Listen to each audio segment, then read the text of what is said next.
Your Highness, as an Iranian and #1 figure of the opposition to the Ayatollah's regime, with the latest developments of the situation between Israel and Hamas, do you fear the prospect of an open conflict between Iran and Israel, and even, I would even say, a third world conflict?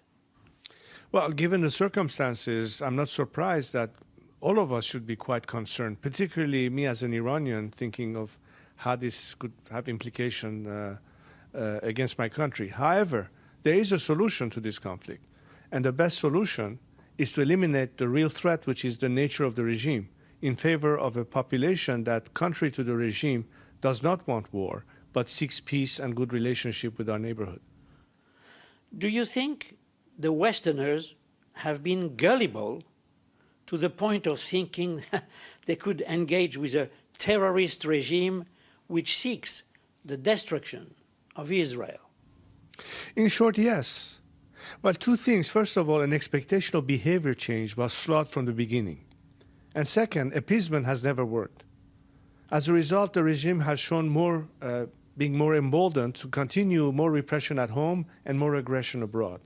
Once again, if we shift the focus not on what is the root cause of the problem, but how to eliminate the problem itself, the only solution, if we want to avoid conflict and war and confrontation, is to have this regime no longer in place. That means a direct policy of support of the Iranian people, who are your natural allies. When I say are natural, I mean the Western free world, as opposed to a regime that from the very beginning was anti-Western, anti-democratic, and is the contrast between night and day. The Islamic Republic of Iran has made it clear that it is seeking a nuclear arsenal. In your view, what is the best way to contain the regime's nuclear ambitions?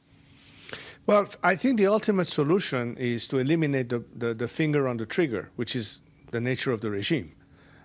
Short, you have to increase more pressure. Every time there's been more pressure on the regime, it has backtracked on its virulent attitude. But the long-term solution is, again, the elimination of the regime itself, because no matter what, the regime is a threat because of its nature. You cannot transform a wolf into a sheep. It is in the DNA of the wolf to be a predator. This regime operates the same way. It has to ultimately export an ideology, and it has done that. The only solution is to have a democratic alternative to this regime, which is what the Iranian people seek. And as a result, you will have, in the spirit that democracies don't go at war with one another, a nation that would be committed to regional stability, would be committed to peace, with brotherly relationships with our neighborhood, whether it's the Arab world or the Israelis, because that's in our best advantage in terms of national interest. This regime doesn't care about Iranian interest, or for that matter, the people. It only seeks its own survival.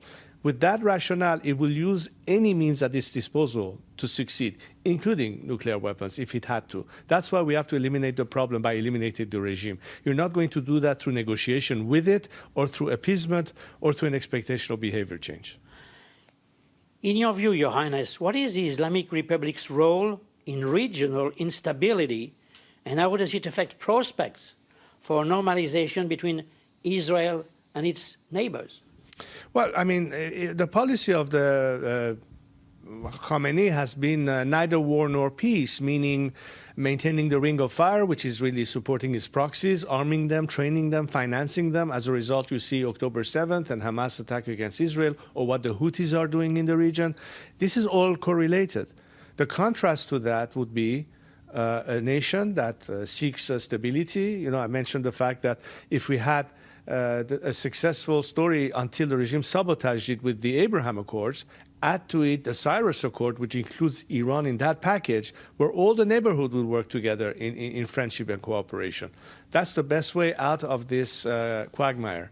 So short term, maximum pressure on the regime, but add to it and parallel to that, maximum support for the Iranian people. The only way to avoid conflict and military sense is to seek the third way, which is supporting the Iranian people to get rid of this regime and instead bring about a nation that is truly represented by a democratic government. And our aspirations as a nation for human rights, for freedom, for democracy, and for brotherly relationship is the element that will change la donnée, as we say in French. And therefore will change completely the scenario and prospects of the near future and beyond.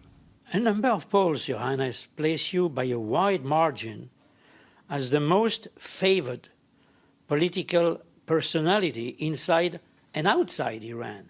How do you respond to these numbers? Well, I'm both humbled and proud as a result, knowing that there's so much respect and trust in me, which simply makes it more effective for me to play the role of a transitional leader and help the process of change in Iran by bringing about an end to this regime and then facilitate a process where democratically we'll be able to choose our future and our destiny.